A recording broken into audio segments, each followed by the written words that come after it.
17절서부터 42절까지입니다. 요한복음 19장 17절부터 42절까지 우리 한 절씩 읽어가겠습니다. 제가 먼저 공부하겠습니다. 저희가 예수를 맡음에 예수께서 자기의 십자가를 지시고 해골, 히브리 말로 골고다이라는 하는 곳으로 나오시니 저희가 거기서 예수를 십자가에 못 박을세 다른 두 사람도 그와 함께 좌우편에 못 박으니 예수는 가운데 있더라. 빌라도가 패를 써서 십자가 위에 붙이니 나사렛 예수 유대인의 왕이라 기록되었더라. 예수의 못 박히신 곳이 성에서 가까우므로 많은 유대인이 이 패를 듣는데 히브리와 로마와 헬라말로 기록되었더라.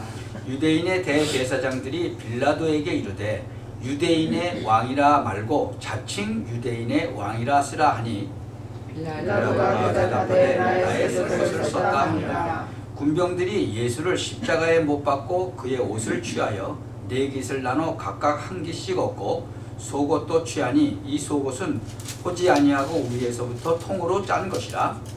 군병들이 서로 말하되 그것을 찢지 말고 누가 왔나 제게 찢자 하니 이는 성경에 저희가 내 옷을 나누고 내 옷을 제게 봅나이다 한 것을 응하게 하려 함이라.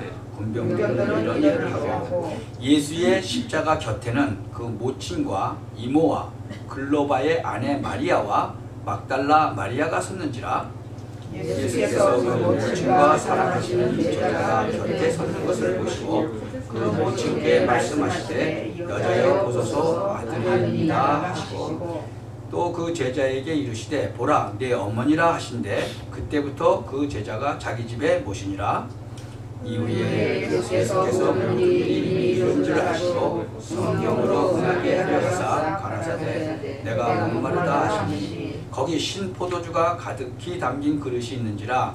사람들이 신포도주를 먹으면 해용을 우슬초에 매어 예수의 입에 대니 예수께서 신포도주를 받으신 후 가라사대 다 이루었다 하시고 머리를 숙이시고 영혼이 돌아가시니라. 이날은 예비일이라 유대인들은 그 안식일이 큰 날이므로 그 안식일에 시체들을 십자가에 두지 아니하려 하여 빌라도에게 그들의 다리를 꺾어 시체를 치워달라 하니 군병들이 가서 예수와 함께 못 박힌 첫째 사람과 또 그 다른 사람의 다리를 꺾고 예수께 이르러는 이미 죽은 것을 보고 다리를 꺾지 아니하고 그중 한 명이 창으로 옆구리를 찌르니 곧 피와 물이 나오라. 이를 본 자가 증거하였으니 그 증거가 참이라. 저가 자기의 말하는 것이 참인 줄 알고 너희로 믿게 하려 함이니라. 이 일이 이런 것은 뼈가 하나도 꺾이지 아니하리라 하는 성경을 응하게 하려 함이라. 또 다른 성경에 저희가 그 찌른 자를 보리라 하였느니라. 아리마대 사람 요셉이 예수의 제자나 유대인을 두려워하여 문의하더니 이 일 후에 빌라도더러 예수의 시체를 가져가기를 구하매 빌라도가 허락하는지라. 이에 가서 예수의 시체를 가져가니라. 일찍 예수께 밤에 나왔던 니고데모도 몰약과 침향 섞은 것을 100근쯤 가지고 온지라. 이에 예수의 시체를 가져다가 유대인의 장례 못대로 그 향품과 함께 세마포로 쌌더라. 예수의 십자가에 못 박히신 곳에 동산이 있고 동산 안에 아직 사람을 장사한 일이 없는 새 무덤이 있는지라. 이날은 유대인의 예비일이요 또 무덤이 가까운 거로 예수를 거기 있느니라. 아멘. 오늘은 그 예수님이 십자가에 이제 죽으시는 그 장면에 대해서 쭉 기록을 해놨습니다. 우리가 예배에 승리하면 모든 일에 승리할 수밖에 없습니다. 근데 예배에 실패하면 사실은 모든 일에 실패하는 것입니다. 지금 많은 사람들이요 보면은 행복을 찾아다니죠. 그래서 돈을 많이 벌면은 행복한 줄 알고 그냥 돈 오고 돈을 막 찾아다녀요. 그러니까 한국도 보면 막 사람들이 거의 미친 것 같아. 막 돈 하면은 다 미친 것 같아요. 한국의 교수들이나 뭐 그 교수는 지성인들 아니에요. 근데 그 지성인이 뭐 옛날 한국의 선비 그러면 대단했던 그 자부심을 갖고 있었던 사람들이거든요. 진짜로 아주 청명결백하고 부정하고 이게 타협하지 않은 그런 사람들이었는데, 그런 선비의 그 지금 후예들이 다 교수들인데 이 사람들이 얼마나 타락을 했는지 몰라요.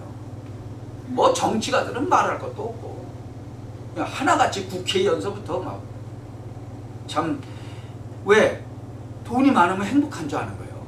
그러니까 막 돈을 막 찾아다니고, 또 뭐 젊은 사람들은 이제 좋은 사람 만나면 또 이렇게 행복한 줄 알고 좋은 사람 막 찾아다니는 거예요. 이제 이 사람 만나면 행복할까, 뭐 저 사람 만나면 행복할까. 또 부모들은 또 자식이 공부 잘하면 행복한 줄 알아 또. 그런데요, 여기다가 예수 믿는 사람들까지도 막 행복을 찾아서 여기저기 막 돌아다녀. 뭐 사람 비유도 맞추고 막 세상적인 방법 가지고 자기 문제 해결하려고 그러고. 여러분, 그리스도 복음을 아는 우리는요 그럴 필요 없어요. 우리가 뭐라 그랬어요? 복의 근원이라고 했어요. 오히려 나 때문에 내가 살고 있는 지역이 복을 받게 돼 있어요. 여러분, 사단에게 붙잡히던 땅이요 나 때문에 세계복음화의 센터가 돼야 돼요. 정말 그리스도가 모든 문제 해결자고, 그분이 성령으로 나와 함께 계시고 내가 하나님 자녀가 맞다면 내가 있는 곳이 세계복음화 센터다. 그리고 내가 하는 일이 세계복음화의 일이다. 그래서 나를 만나는 사람이 나 때문에 소망을 갖게 되게. 그래서 우리는 언약 붙잡고 기도만 하고 있으면 됩니다. 그러면 하나님이요 이 우리 중심으로 모든 것을 움직이시는 거예요. 하나님은 복음 있는 사람 중심으로 모든 것을 움직이시기 때문에 그래요. 우리 가정이 각자의 우리 가정이 그 천국과 교회의 그 모델이 되고, 여러분들 자신이 그 믿음의 모델이 되는 것이 바로 아브라함이 받았던 복의 근원의 축복이라는 거예요. 그러니까 우리는 복 받으려고 노력하는 사람이 아니고 이미 복의 근원이다. 그러니까 응답을 받으려고 막 애를 쓰는 것이 아니라 이미 최고의 응답이 와 있다는 거예요. 그래서 이 사실을 확인하고 발견하는 것이 개인 복음화다 그거예요. 저와 여러분이 개인 복음화의 그 축복 속으로 들어가면 놀라운 일들이 계속 일어나는 것을 여러분이 확인하게 될 것입니다. 여러분에게 일어나는 일들 속에서 정말 성경 말씀이 맞다는 사실이 확인되고 우리가 기도한 대로 전 세계가 움직이고 있다는 그 사실이 발견되어질 거예요. 우상으로 말미암아 저주 가운데 빠져있던 곳에 복음 있는 사람이 들어가면서 기쁨이 있었다. 사도행전 8장 4절 8절에 말씀하셨죠. 소망이 끊어진 땅 사마리아, 그 땅에 빌립 집사 한 사람이 들어갔어요. 근데 저주가 다 끊어지고 큰 기쁨이 있었단 말이죠. 예수 믿는 사람이요 이 정도 영향력이 있어야 되는 거예요. 그거는 뭐 우리의 영향력이 아니고 우리의 노력이 아니고 우리의 공로가 아니라는 거예요. 우리 안에 계신 예수님, 그 예수님은 완전하시고 그분은 모든 문제 해결하셨고 그분은 우리를 통해서 세계 복음화를 이루실 것이 분명하기 때문에 사실 그대로 믿으면 되는 것이다. 이 복음의 능력은요 내 능력이나 내 무능함 뭐 이런 거하고는 전혀 상관이 없구나.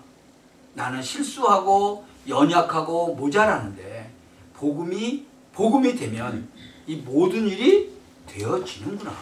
그 사실이 확인되어져야 되는 거예요. 이게 복음화의 역사거든요. 여러분이 이 복음 속으로 들어가면 복음화가 진행돼요. 그것이 바로 복의 근원이다. 지금 한 시대에 우리가 얼마나 중요한 자리에 와 있는지 모릅니다. 지금 세상에는요 얼마나 안타까운 일들이 많이 일어나는지 몰라요. 그러나 사실 이 시대는 축복된 시대다. 복음이 끊어지고 이 불신자 상태에서 저주받고 있기 때문에 우리가 복음의 기치를 탁 든다면 한 시대에 하나님께 영광 돌리는 그런 삶을 살게 되는 것입니다. 뭐 유별나게 막 설치고 그럴 필요도 없어요. 막 애쓰고 그냥 믿는 자리에 들어가면 돼요. 믿음 속으로 들어가면 그냥 가만히 있는데도 세계복음화 문이 열리는 거예요. 뭐 가만히 있다 우리가 자포자기하냐, 그건 그 얘기가 아니에요. 여러분 힘이 빠져서 가만히 있는 거하고 진짜 많은 걸 가지고 있기 때문에 조용히 있는 거하고는 다르다는 거예요. 진짜 하나님께 맡기고 언약 붙잡고 기도하는 사람은 가만히 있을 수 있어요. 이것이 되어지면 우리가 복의 근원이기 때문에 우리 주변에 복을 받는 일들이 계속 일어나게 되는 거예요. 여러분 한 사람 때문에 가문, 지역, 직장 전부 다 복을 받는 거예요. 어제 우리 이제 사모하고 아주 고등학교 동창 부부가 우리 집에를 방문했었어요. 우리 집 방문을 하고 너무 좋다는 거예요. 전에 살던 집보다 훨씬 좋다는 거예요. 아니 이 탁자 그 집에도 있었잖아요. 저 찬장도 그 집에 있었잖아요. 근데 이거 다 새로 샀냐고 물어보는 거예요. 전에도 왔었거든. 전에 살던 집에. 근데 이거 다 새로 샀나 봐. 너무 좋다고. 왜 그러죠? 정말로 복음이 있고 누려지면은요 다르게 보이는 거죠. 그리고 또 햇빛도 좀 잘 들어오니까 그런가 봐요. 예수 그리스도의 그 십자가 사건이 우리를 복의 근원이 되게 하는 거예요. 그 예수님의 그 십자가 사건이 아무것도 아닌 우리를 통해서 사람을 살리게 하시고 전 세계의 놀라운 생명의 복음이 전달되게 하시는 거예요. 이 예수 그리스도의 그 십자가 사건이요 지상 최대의 사건이에요. 모든 문제 해결하신 사건, 하나님의 사건이고 메시아 사건이고. 그래서 예수님의 그 십자가 사건은요 하나님의 구원 사건이에요. 그리고 재창조의 사건이다. 이 온 우주에서 하나님이 창조하신 그 창조 사건이 제일 큰 사건인 거예요. 그 다음에 두 번째는 그럼 뭐예요? 그 다음이 재창조의 사건이다. 하나님의 그 완전하신 창조가 인간의 그 불신앙 때문에 타락하게 된 거예요. 그러니까 하나님께서 이것을 다시 예수 그리스도에 의해서 다시 회복시키신 거예요. 이게 하나님의 재창조의 사건이다. 그래서 이 재창조의 사건은요 하나님의 구원 사건이에요. 하나님이 인간에게 개입한 사건, 인간의 사건이 아니라는 거죠. 이 예수 그리스도의 그 십자가 사건은요 구약에 예언된 메시아, 그 그리스도의 언약이 성취된 사건이다. 그래서 이 십자가 사건 속에 우리 인생 문제의 모든 것이 다 들어있는 거예요. 잃어버렸던 하나님 자녀라는 그 신분, 그 권세, 낙원의 축복, 그 속에 다 들어가 있는 거예요. 말로 표현할 수 없는 지상 최대의 사건이다. 이 십자가 사건은요 창세기 3장의 문제를 완전히 해결한 거예요. 인간의 힘으로 해결할 수 없는 사건이 뭐예요? 그게 바로 영적 문제의 사건, 창세기 3장에 일어난 죄 문제, 사단이 개입한 문제. 그리고 완전히 인간을 갖다가 종으로 만든 사건, 하나님과 단절되게 만든 사건, 영적으로 완전히 사망된 거예요. 그거는 지옥 가는 거, 멸망받는 거, 그것을 십자가상에서 예수님이 완전히 해결해 버린 거예요. 모든 인간은요 죄의 싹스로 피 흘리고 죽어야 되는 거예요. 그리고 멸망받고 지옥 가야 되는 거예요. 그걸 십자가상에서 피 흘리심으로 말미암아 화목 제물로, 속죄 제물로 이 사건을 통해서 하나님이 언약이 성취가 되었고 잃어버린 축복과 권세가 다 회복된 거예요. 아멘. 그래서 이 예수 그리스도를 믿는 사람은 복의 근원이다. 모든 문제 해결이다. 그렇게 얘기해요. 이 십자가 사건이요 예수님을 영접하는 순간 그게 내 사건이 되는 거예요. 만약에 이 십자가 사건이 예수를 믿지 않을 때는 나와 상관이 없는 거예요.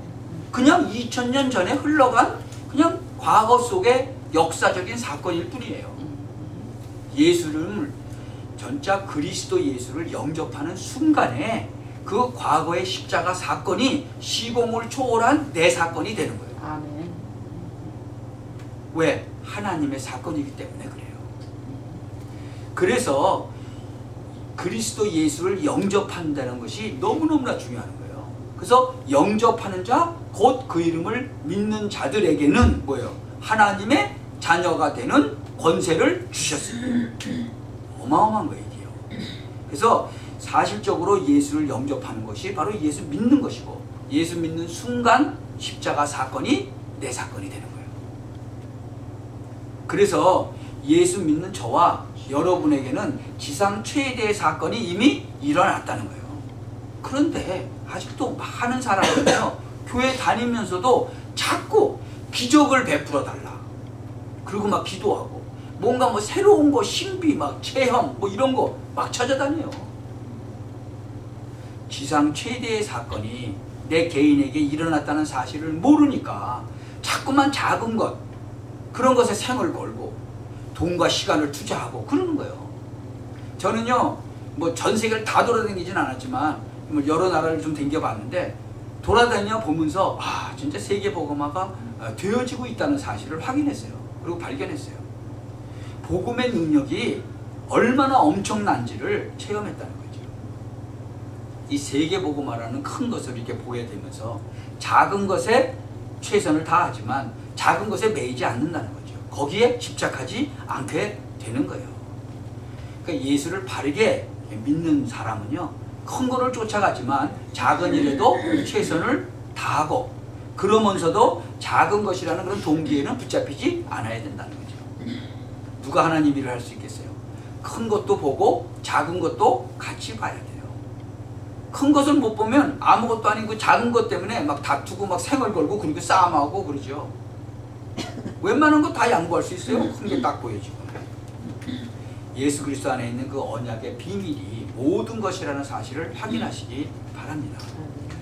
그래야 우리가 그릇을 준비할 수 있고, 또 앞으로 만날 별의별 사람을 다 수용할 수 있는 거예요. 그리고 초월할 수 있는 거죠. 여러분, 세상에는요 정말 별의별 사람들이 많이 있어요. 저는 진짜로 별의별 사람들 많이 만나봤어요. 너무나 많은 사람들이 현실이라든가 육신적인 거나 당장 발등에 불 떨어진 거 그거 배워서 미래 보지 못하고 전 세계도 보지 못하고. 여러분, 이렇게 멀리서 보면 산이 보이죠? 그러면 숲이 보이죠? 가까이 가면 숲이 보입니까? 나무만 보이죠? 근데 우리는 숲도 볼 수 있고 나무도 볼 수 있어야 돼요. 여러분, 숲만 멀리서 보면 작은 거, 나무에 대해서는 소홀하잖아요. 또 나무만 쳐다보는 사람은 큰 숲을 못 보잖아요. 전체를 못 본다는 거죠. 그래 큰 일을 하지 못하는 거예요. 그래서 내 개인의 문제도 봐야 되지만 또 현장의 응답도 또 봐야 되고 하나님의 계획도 봐야 된다는 거죠. 여러분, 내 개인이 없으면 어떻게 해요? 내 개인도 중요하고, 그 다음에 하나님의 크신 그 계획도 봐야 된다. 그래서 내 개인의 응답도 중요하지만 현장의 응답도 함께 봐야 된다. 여러분, 현실 무시할 수 있어요? 현실 무시해서는 안 되죠. 현실 무시해서 어떻게 하나님의 일을 하겠어요? 그러나 미래도 함께 봐야 된다 그거예요. 미래도. 참, 예수 십자가 사건은 보통 사건이 아니거든요. 그래서 우리는 가장 큰 것을 딱 붙잡은 거예요. 그래서 우리는 작은 일에 매이지 않을 수 있다는 거죠. 이제는 웬만한 기적 가지고는 놀랄 일이 없다. 왜? 십자가 기적이 체험되기 때문에 그렇다. 예수 그리스도 그 복음 안에요, 신비가 들어있어요. 복음 자체가 뭐예요? 그게 신비라는 거예요. 만왕의 왕 되신 하나님이 내 안에 오셨다는 거, 그것만큼 신비로운 게 또 어디 있어요? 그렇죠? 바로 여러분 안에 그 전능하신 하나님이 성령으로 와 계신데 그게 얼마나 신비로워요. 근데 사람들 막 이상한 신비 찾아다니잖아요. 우리같이 모자라고 멸망받을 사람이 세계복음화의 주역이 되었다는 것만큼 신비스러운 일이 없어요. 예수 그리스도가 성령으로 내 안에 계시고 내 작은 삶을 어떻게 그렇게 세밀하게 사도행전적인 세계복음화로 인도해 가시는지 너무 신비스러운 일이죠. 어저께 우리 집사람 고등학교 동창이죠. 제가 오래전부터 알죠. 이제 저희 아버님 돌아가신 거, 어머님 돌아가신 거, 이제 그런 얘기를 이제 하게 되고, 또 그분도 자기 부모님 다 돌아가셨으니까. 정말 우리 아버님 돌아가시기 전에, 또 우리 어머님 돌아가시기 전에 다 예수님 믿고 다 구원받고 돌아가셨거든요. 왜? 그거 놓고 기도했는데 그 기도에 하나님은 아주 세밀하게 응답하셨어요. 저희 어머님은 예수 영접하고 3일 만에 돌아가시고 진짜 예배도 못 드리고 돌아가셨어요. 주일 맞기 전에 토요일 날 돌아가셨으니까. 그러니까 수요일 날인가 제가 모시고 있던 그 담당 그 진짜 담임 목사님이 한국까지 가셔서 그것도 며느리 결혼 때문에 나갔다가 전도하시고 예수 영접하시고 돌아가시고, 또 우리 아버님은 또 이 믿는 또 여자 집사님 만나가지고 진짜로 강제로 끌려다니다가 집사까지 받고 돌아가시고, 그 하나님께서 하시는 일은 우리는 모르는 거예요. 여러분 삶이 신비롭다는 사실을 알고 계세요? 여러분의 삶이 기적 중에 기적인 거예요. 사는 것 자체가 기적이다. 이게 바로 십자가 사건인 거예요. 말씀은 그대로 성취되는 거예요. 주 예수를 믿으라 그리하면 너와 네 집이 구원을 얻으리라. 그 말씀이 우리 부모님이 예수님 영접하고 구원 받으시면서 성취됐잖아요. 주 예수를 믿으면 너와 네 집이 구원을 얻는다니까요. 그게 하나님의 언약의 말씀이잖아요. 그 언약의 말씀 붙잡고 기도했더니 그대로 하나님이 역사하셨잖아요. 그 말씀이 그대로 성취되게 하셨단 말이죠. 어찌됐든 뭐 그 새엄마가 뭐 우리 아버님 재산을 보고 들어왔든 어찌됐든 우리 아버님 구원시켰잖아요. 하나님은 악한 자도 악한 날에 사용하신다고 그랬잖아요, 성경에. 그 말씀이 그대로 다 성취되는 거예요. 그게 언약의 말씀이 성취되었다, 그 얘기거든. 이 십자가 사건이 어쩌다 일어난 것이 아니고 완전한 하나님의 말씀 성취거든요. 복음은 정말 완전한 거예요. 하나님이 행하시는 일을 보면요, 대충대충이 아니에요. 얼마나 정확한지 몰라요. 하나님은요, 우리 머리털까지 세신다고 했어요. 제가 신학교에 갔을 때 진짜 그 개인적으로 갖고 있는 그 빚을 정리해야지 제가 갈 수 있지 않겠습니까? 뭐 다 빚지고 그저 신학교 갔다 오는 소리 들으면 하나님께 영광 가리지 않습니까? 그러고 기도했더니 하나님이 정확하게 빚 다 청산하고 딱 한 학기 등록금 딱 남겨놓고 하나님이 가게 하셨어요. 저는 그 당시에 소름이 끼치더라니까. 얼마나 하나님이 정확한지. 그리고는 딱 하나님만 쳐다보고 갈 수밖에 없어요. 왜? 등록금 내야 되니까. 누가 등록금 대주는 것도 아니고, 그렇다고 우리 집사님이 그때 돈을 많이 번 것도 아니고 먹고 살기도 힘들었는데, 근데 하나님께서 시간마다 다 채워주셨단 말이죠. 지금 제가 목회하는 것도 마찬가지로 하나님이 시간 다 채워주시잖아요.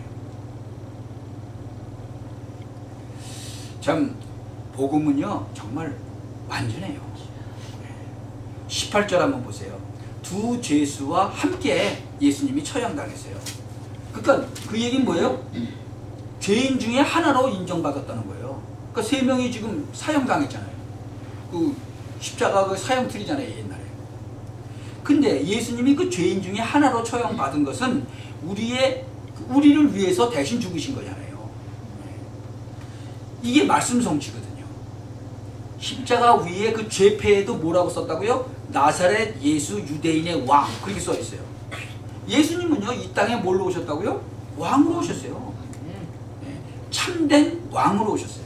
근데 사람들은 막 조롱하고 비웃고 그리고 그런 죄패를 달아났죠. 근데 그것이 바로 말씀 성취였다는 거예요.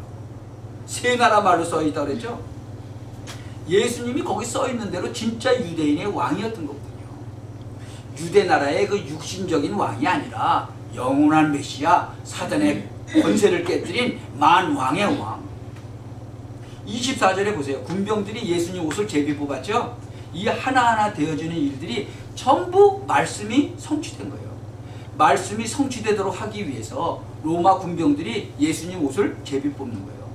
이건 숙명론을 말하는 게 아니에요. 우리에게 일어나는 일들이 하나님의 완전한 언약이라는 사실을 알아야 돼요. 나 자신에게 일어나고 있는 일들이요, 실수하지 않는 하나님의 계획에 의해서 진행되고 있다는 사실이에요.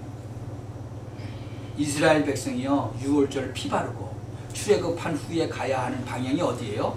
가나안 땅. 가나안 땅 가는 동안에 하나님의 계획이 있었죠. 그 중에는 뭐가 있었어요? 홍해 바다라는 진짜 앞이 캄캄한 그런 문제가 딱 닥쳤죠. 가나안 땅 가려면 홍해 바다 지나가야 돼. 또 여리고성도 지나가야 돼. 또 요단도 건너야 돼. 그런 어려움도 통과를 다 해야 되는 거예요. 그런데 그런 일들이 전부 다 하나님의 계획이었다는 거예요. 믿음 있는 사람은요, 그 문제, 그 사건 속에서 하나님의 계획을 잘 보고 그 문제, 사건, 위기 가운데서 바르게 기도하는 거예요. 왜? 그 속에 틀림없이 하나님의 계획이 있기 때문이에요. 아멘. 하나님은요, 때때로 우리에게 필요한 대로 문제, 뭐 갈등, 뭐 환경적인 어려움 그런 것도 주셔요. 그리고 형통함도 주시는 거예요. 그 속에서 우리가 하나님의 계획을 발견하고 바르게 기도하면 되는 것입니다. 이것이 말씀 성취의 삶이에요. 그러면 우리 삶 가운데 버릴 것이 없다. 여러분들 이렇게 과거에 감추고 싶은 일 있죠? 또 뭐 부끄러운 일도 있죠? 뭐 실패했던 일도 있죠? 그런데 이것들이 내게 필요 없는 것이 단 하나도 없다는 거예요. 제가 그 과거에 지나온 게 진짜로 뭐 감추고 싶은 거, 뭐 부끄러운 거 많이 있거든요. 근데 그것이 바로 지금 복음을 전하는데 다 필요하더라니까요. 그러니까 전부 세계 복음을 하는데 메시지가 되더라는 거예요. 그러니까 사람을 살리는데 간증거리가 되는 거예요. 하다못해 제가 2번씩이나 자살을 했던 것까지도 간증거리로 사람을 살리는데 희한하지요. 그 간증을 듣는 사람마다 자기도 자살하고 싶다고 그러더라니까. 그것까지도 하나님이 다 쓰시는 거예요. 그래서 천국에는 쓰레기통이 없다고 그랬어요. 아멘. 하나님은요 실수하지 않는다는 거예요. 저는 실수할 때가 참 많이 있어요. 근데 그 실수가 알고 보면 세계복음화를 위해서 한 단계 나가는데 꼭 필요한 실수들이었던 거죠. 그렇다고 실수가 좋다 뭐 그런 뜻은 아니죠. 가능한 한 최선을 다해야 하지만 내가 실수하고 잘못한 것까지도 하나님은 아름답게 바꾸시더라 그런 얘기예요. 33절하고 36절에 보면 예수님 다리는 꺾지 않았죠. 왜냐면 시체가 안식일까지 이어지는 것은 이 사람들은 부정한 일이라고 봐요. 그래서 다리를 꺾어갖고 안식일이 되기 전에 숨이 끊어지도록 만들어요, 이 사람들을. 근데 예수님은 이미 숨이 먼저 끊어지셨어. 그래서 다리를 꺾지 않아도 되죠. 그것까지도 구약에 예언돼 있었던 거예요. 그래서 그 강도들은 꺾었지만 예수님은 안 꺾었잖아요. 그것까지도 예언돼 있어요, 구약에. 예언된 그대로 다 성취되는 거예요. 여러분, 이 땅에 되어지고 있는 일들이요, 하나님의 그 절대 주권과 계획 속에서 계속 진행되고 있는 거예요. 저와 여러분이 이 말씀 성취의 축복 속으로 들어와 있다는 거예요. 지금 이 우리가 읽은 본문에는요, 예수님께서 십자가상에서 하신 말씀이 있어요. 7마디를 하셨어. 그래서 가상칠언이다 그래요. 그러니까 그 십자가 그 크로스 위에서 세븐 월드를 하셨다는 거죠. 세븐 센텐스 얘기하셨다는 거예요. 그래서 가상칠언, 십자가상 위에서 말하신 7마디 말, 그거거든요. 그 중에 4가지 말씀이가 오늘 이 본문에 있어요. 그 7마디가 그 말씀의 의미가 뭔지를 우리가 좀 한번 살펴보죠. 뭐 어떤 사람은 뭐 7이라는 숫자의 의미를 두기도 하고, 뭐 베드로가 잡았던 물고기 뭐 그 숫자, 뭐 거기 뭐 오병이어의 기적, 뭐 물고기 5마리, 뭐 떡 5개, 물고기 2마리, 뭐 그거. 근데 그런 게 아니고, 뭐 굳이 그런 숫자의 의미를 둘 필요는 없다. 성경에 보면 의미 있는 숫자도 있어요. 그러나 거기에만 빠져버리면 본질을 벗어나는 거죠. 여러분, 누가 편지를 했을 때 그 편지 읽으면서 단어 원문 막 해석하고 연구하고 막 그래요? 그렇지 않죠. 예수님이 어떤 사람은 12월 25일 날 태어난 거 아니라고 막 박박 우기는 사람이 있어. 그거 막 문제 삼고 기독교 엉터리라고 그러고. 그러면 언제로 잡아요? 예수님 오신 날 아는 사람 있어요? 근데 오신 건 맞잖아, 그렇죠? 그럼 어느 날로 잡을 거예요? 아무 날 잡아도 돼.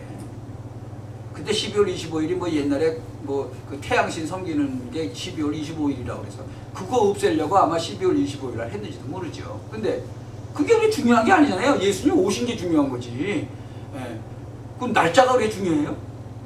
그냥 쓸데없는 거 막 따지는 사람들 얼마나 많은지 말아요. 뭐 기왕이면 딱 태어나신 날 알아서 그날 했으면 좋지만 아무도 모르잖아. 그 12월 25일 날로 하기로 한 거죠. 제일 중요한 건 예수님이 이 땅에 오셨다는 거예요. 너무 지나치게 막 사변적으로 해석하고 그게 중요하지 않아요. 믿는 것이 중요한 거예요. 예수님이 오셨다는 거 믿는 거. 하나님이 성경을 주신 것은 응답받고 축복받고 누리라고 주신 거거든요. 성경은 우리에게 주신 하나님의 사랑의 편지예요. 사랑의 편지. 그러면 그 속에 들어있는 하나님의 사랑이 뭔지, 하나님의 소원이 뭔지 알면 되죠. 그 누가복음 23장 34절에 보면 아버지여 저희를 사하여 주옵소서. 자기의 하는 일을 알지 못합니다. 예수님은요 죄 문제 해결에 관심이 있었어요. 창세기 3장 사건이 해결되는 것에 관심이 있다는 거죠. 왜? 예수님은 메시아로 오셨기 때문이에요. 그래서 병자에게도 내 믿음이 너를 구원하였고 내 죄가 사하여졌느니라 그런 말씀을 많이 하셨죠. 창세기 3장 문제는 모든 문제의 근본이라는 사실에 관심이 있었던 거잖아요. 누가복음 23장 43절에도 보면 내가 진실로 진실로 이르노니 오늘 네가 나와 함께 낙원에 있으리라 그런 말씀하세요. 지금 사형 집행 당하고 있죠. 십자가상에서 흉악범들. 근데 그 중에 하나가 지금 너는 나와 함께 낙원에 있을 것이다. 이게 구원의 비밀이에요. 왜 이런 구원을 선포하셨어요? 믿음을 고백하면 십자가상에서 사형을 당하는 흉악범이라도 뭐예요? 구원받는다 그거예요. 지금 19장 우리 요한복음 19장 26절 27절 보세요. 여자여 보소서 아들이니이다. 보라 내 어머니라. 이 참된 가족에 대해서 지금 말씀하고 계신 거예요. 참된 가족. 여러분 육신의 가족 중요하죠. 우리 렘넌트 지금 한국에 와서 육신의 엄마 아빠 다 만나고 왔잖아요. 중요하죠. 근데 더 중요한 건 뭐예요? 영적 가족이다 그거예요. 지금 영적으로 내 어머니다 얘기하잖아요. 그리스도 안에서 한 지체, 그리스도 안에서 세계보고 말하는 그 동역자라는 그 사실, 그게 너무나 중요하다고요. 마태복음 27장 그 46절에 보면 엘리 엘리 라마 사막다니 그랬어요. 나의 하나님 나의 하나님 어찌하여 나를 버리셨나이까. 예수님은요 하나님에 의해서 버림을 당했다. 왜요? 우리의 죄를 대속하시기 위해서. 예수님은요 하나님으로부터 단절되는 그 최고의 아픔을 십자가상에서 경험한 거예요. 예수님에게 있어서 가장 큰 아픔은요 멸시, 천대, 조롱받고 그것도 있죠. 그러나 하나님이신 그분이 인간의 육신의 몸을 입고 이 땅에 오신 것 그 자체가 최고의 고통인 거예요. 사실은 예수님은요 십자가상에서 하나님께 버림받는 고통을 통해 하나님을 떠나 버림받고 고통받는 인생 문제를 해결하신 거예요. 19장 28절 보세요. 뭐라고 되어 있어요? 요한복음 19장 28절에 내가 목마르다 그랬어요. 이 죽음이 쫙 압박해 오면서 뭘 느껴요? 갈증을 느낀 거예요. 예수님은요 육신의 그 죽음의 고통을 실제로 당하셨다는 거예요. 그래서 그 베드로전서 3장 18절에 예수께서 의인으로서 불의한 자를 대신하셨으니 이는 우리를 하나님 앞으로 인도하려 하심이라. 육체로는 죽임을 당하시고 영으로는 살림을 받으셨습니다. 그 요한복음 19장 30절에 그래서 뭐라고 그래요? 다 이루었다라고 말씀하세요. 모든 인생 문제를 다 이루었다 그거예요. 인간 구원을 이루셨다. 이 예수 십자가 사건이요 부족함이 없다 그거예요. 그리스도만이 다 이루었다고 말할 수 있는 거죠. 또 다 이루었기 때문에 바로 예수는 그리스도신 거예요. 누가복음 23장 46절에 아버지여 내 영혼을 아버지께 아버지 손에 부탁하나이다 그랬죠. 예수님은 십자가에서 죽으심으로 우리의 죄 문제 또 영적인 문제 그 사단의 문제 완전히 해결하신 거예요. 그리고 어떻게 됐어요? 장사 지냈어요. 예수님의 그 죽으시고 장사 지내시면은요 중요한 의미가 있어요. 여러분 부활을 위해서는 죽어야 돼요? 안 죽어야 돼요? 죽어야 돼요. 반드시 부활은 죽음이 전제되어야 되는 거예요. 부활이 있어야 우리에게 참된 부활의 축복이 있는 거예요. 그래서 엄밀히 말하면 예수님은 이 땅에 죽으러 오셨어요. 도대체 왜 죽어야 되죠? 부활해야 되기 때문에. 그럼 왜 부활해야 되죠? 그리스도라는 증거로 부활하셔야 돼요. 하나님이라는 증거로. 죄와 사망, 지옥 권세를 깨뜨려놨다는 그 증거로 부활하셔야 되는 거예요. 부활하심으로 말미암아 사망 권세가 더 이상 예수님께 어떻게 할 수가 없는 거예요. 이 부활의 권능에 정말 동참함으로 말미암아 사망 권세가 우리에게 어떻게 하지 못하는 거예요. 그러니까 이게 없는 사람은 죽을까봐 벌벌벌 떠는 거예요. 이 고린도전서 15장 55절 56절 보세요. 사망이 쏘는 것은 죄고 죄의 권능은 율법에 있는데 예수님이 이것을 해결했기 때문에 더 이상 죄와 사망, 율법이 우리를 건드리지 못한다는 거예요. 예수님이 장사 지낼 때 쓰임받는 사람이 있었어요. 예수님이 십자가 지고 가실 때 누가 쓰임받았죠? 구레네 시몬. 그 십자가 대신 지고 갔죠? 구레네 시몬이. 또 지상 최고의 기적이 일어나는 그 현장에 쓰임받은 사람 하나가 아리마대 요셉이에요. 그 38절 보세요. 아리마대 요셉이 빌라도에게 가서 뭐라 그래요? 예수님 시체를 가져가겠다 자기가. 그리고 빌라도가 허락했어요.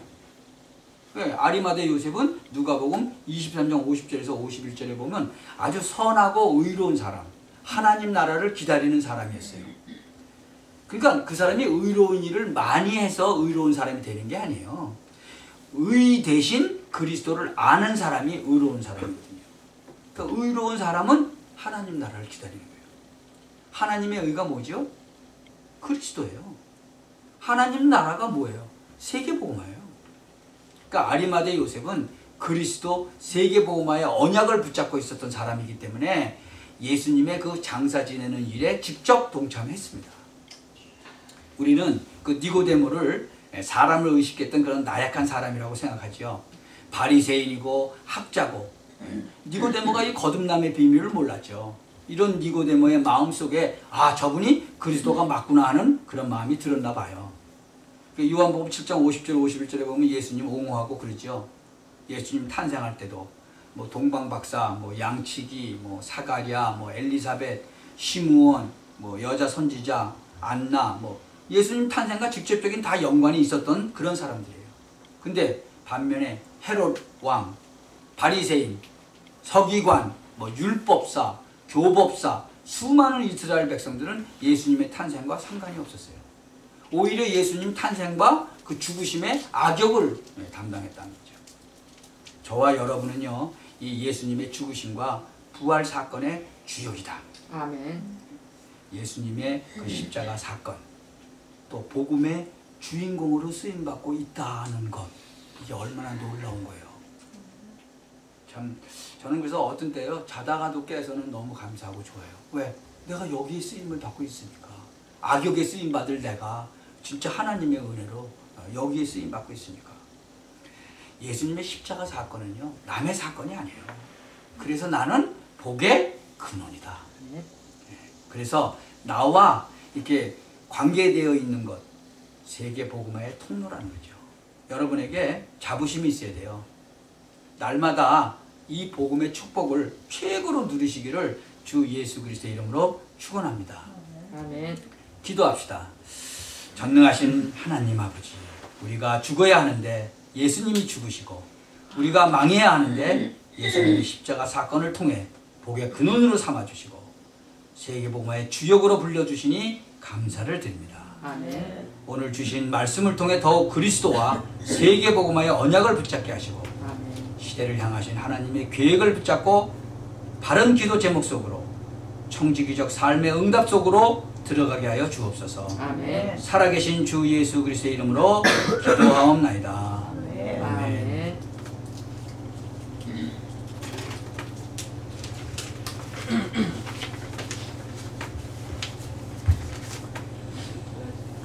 우리 찬송가 278장 합시다.